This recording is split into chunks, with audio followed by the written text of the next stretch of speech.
Welcome!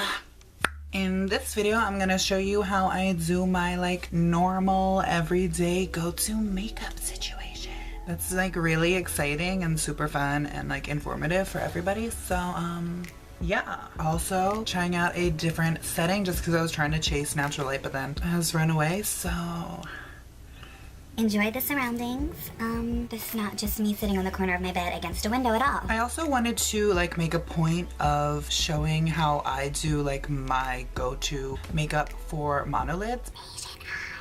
Because when I first got into makeup, I like had no idea what to do with my eyes because all of the everything was like not targeted for my eyes, so I had no idea how to apply anything. And like I said before, I just felt like just didn't go with this eye. So like I was like really wrong, and I've since through like trial and error come to what I do basically in different color variations all the time. Like I kind of always do the same eye shape and techniques just with different colors and stuff. So like this is what works for my eye and my monolids and what I really like and what my go-to is. So I thought I could share that with anyone else who has monolids or like a similar eye situation, or maybe if you just want to try out this for you, or just see how like I do my typical makeup. So without talking too much and making this like a long video, let's get into it. So I figured I would just walk through like my everyday go-to full face situation because like why not? Also, I have a towel with me so I can fake clean my brushes. I only prime like around my mouth sort of because that's the only place it like creases. So there's that. So I am just putting on a little bit of concealer. I like to lay this down lightly just for a little bit of added coverage where I want it, and then I blend it out, and then I just go ahead in with my foundation.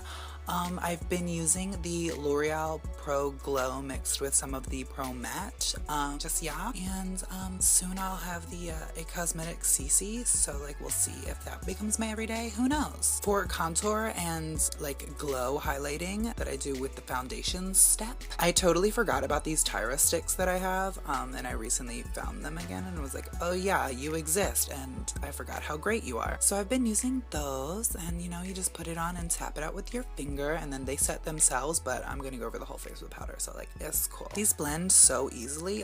They're actually like really great, so kind of mad that I forgot about them. So for setting my face, I will use either the Bare Minerals SPF Mineral Veil situation or just a translucent powder, like whatever. And I'm just, you know, setting my face. And then I'm using this Clinique redness powder. It's like a yellowy, slightly greenish tone. And I'm setting my neck with that, and then later I'll use it again. But yeah, I forgot I had this again. You know, that's what happens. I forget I have things, and then I come back to it and I'm like, oh yeah, you exist. So then I just put on some blush to add some warmth to the face, and then I deepens up my contour with a powder, which is the NYX Blush and Taupe. A step that I like to do with the face as I go along is just use my powder brush to blend throughout, just to make sure everything is doing the stuff. So then I took that same Clinique redness powder and I used that to kind of bake my jaw area under my contour, and this is also going to add some extra redness, coverage, color correction, whatever you want to call it, and I'll just dust it away later. So I just do that and I leave it while I do the rest of my makeup. So I'm going to use these two red tone shadows. One is a lighter, more orangey, and the other one has a more of a like brick tone.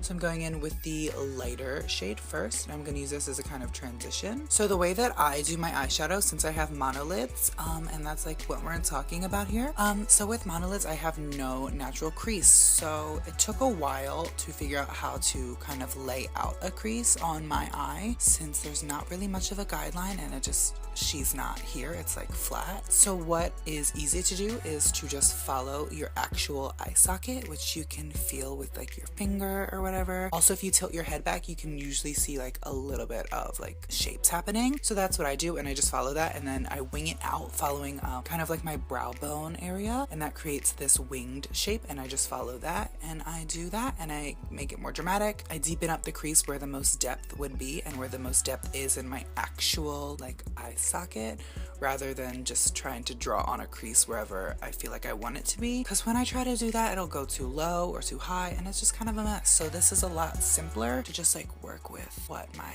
face actually has. So then I just, you know, deep up the deepest parts where I want the most color with that brick-ish shadow. So isn't that fun? Also, I like that on camera it was showing up so vibrant. Like, hi. I also create the most depth on the outer kind of third of my eye. I just really like that effect and I find that it works really good with my eye shape. And then also kind of using the darker shadow to like fake line my eye about halfway or like 2/3 of the way. So it's like creating a wing that comes out and meets the depth of the eye without actually using an actual graphic really thick bold liner. This way it's creating that depth in these shadows and like doing the stuff for your eye without having to do those steps. So I really like to do that. Then I grabbed the NYX Jumbo pencil in Rust and I use that just to line part of my waterline just to add some depth and red there because, you know, I like a fall makeup look all year long. So that's what I do.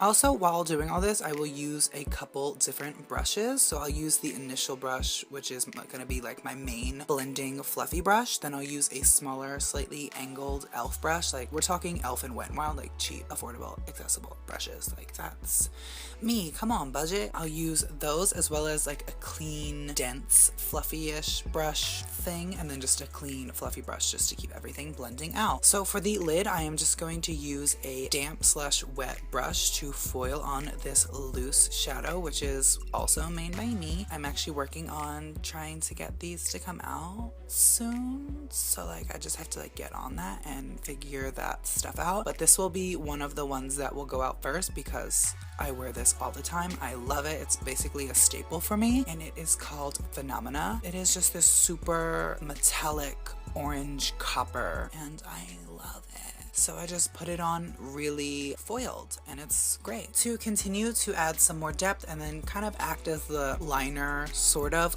the look, I'm going to use the ColourPop Shadow in Drift. Is this still available? Am I gonna forget to look up and see if it is? Probably. So like, I don't know, but it's a nice burgundy. So I use this on that winged area and I kind of use it as a liner almost, or like a diffused liner, and I also pull it into the lower lash line and I also pull it out from this liner wing into the crease. I find that's the easiest way for my eyes to try to use the shape of a winged eyeliner or like a cat eye without it taking up my actual whole eye, is to just have it go to my lash line and then from there pull up into that wing and then go into the crease, rather than if I would just do all eyeliner, the wing would just go through the crease and cover up the whole lid. So this kind of goes around that and that's fun. Just things that like work for me. So then I will highlight the inner corner using whatever I feel like. Today I use the same purple lavender highlighter that I use on my face all the time, and then I just went over that with the ColourPop Shadow in Alchemy just to add a pop of glitter, and then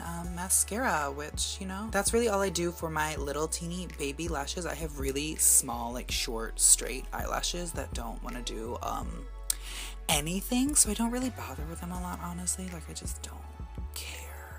But I will put on some mascara just because, you know, I always get eyeshadow stuck all over these lashes because the folds of monolids and like my eyes and stuff. Even after mascara, there's gonna be glitter on them. Like you just get over it. But if you ever get mascara just on your eyes, because that happens, like it'll get on my lid just about every time. In this video was one of the really rare times when I didn't really get it, but you just use the brush that you used in that area. So like if it got on a color, say your lid, you just use the brush you use for your lid color and go over it and boom, it's gone. So that's a fun thing. And then I'm just moving on to the brows. This is what I always do for my brows since I grew them back in. So for the past few months, since growing my eyebrows back in, because I had them shaved off for like 1.5 years, I just use the NYX Tame and Frame in black. It's not actually a true black color. It's really like an ashy, grayish, dark brown kind of color, which matches my natural eyebrows. So it's perfect. And I just use a brush, I do the outline, fill it in using hair-like strokes. I keep the darkest part at the tail and I feather it towards the front. And then I just go over that with the Essence Make Me Brow Brow Gel in 02 Brownie Brows, because that's the darkest one I could find when I got it. I really like it. It adds extra dimension and color to the brow hairs and definition, and then it also keeps them in place. So can you go wrong? And then I just clean it up with some concealer. I know a lot of people like to do their brows before they do eye makeup, but I like to do it after. That way when I do the concealer step, I can like tap it out with my finger, which blends it out and helps clean up anywhere where your eyeshadow might be creeping up and out of where you want it to be. Then I just set it, highlight, and you know, that stuff. On the lips, I use Trinket by Sugar Pill. You know, I steal this from my sister. Kind of feel like this might be the best lipstick that exists in the world. It wears amazing and super comfortable. When it starts to maybe wear off towards like the inner lip, it just fades and looks fine. You know, you can eat and wear it for hours, and when you go to wash your face and take it off, it's still in place, and the only thing that you'll notice is that it just gets sparklier throughout the day. Which is beautiful. That's all.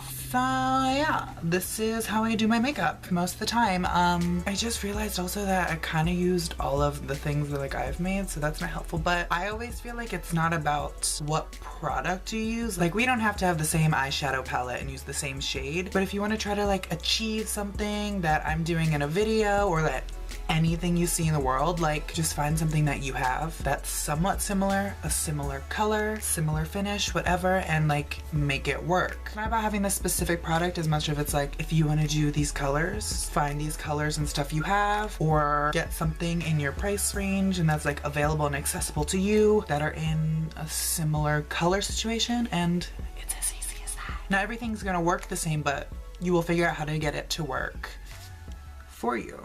So yeah, this is my like go-to copper and red eyeshadow deal.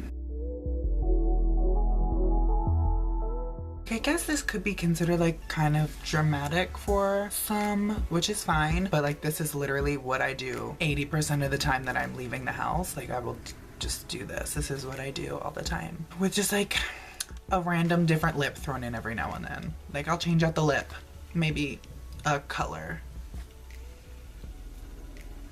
and it's that. So yeah, this is my everyday go-to look, and that's it. We come in peace. Subscribe for new videos whenever they get posted on social media. Grab the description. Okay, bye. Also, like, You're all invited, provided you're not trash, so like, get into it.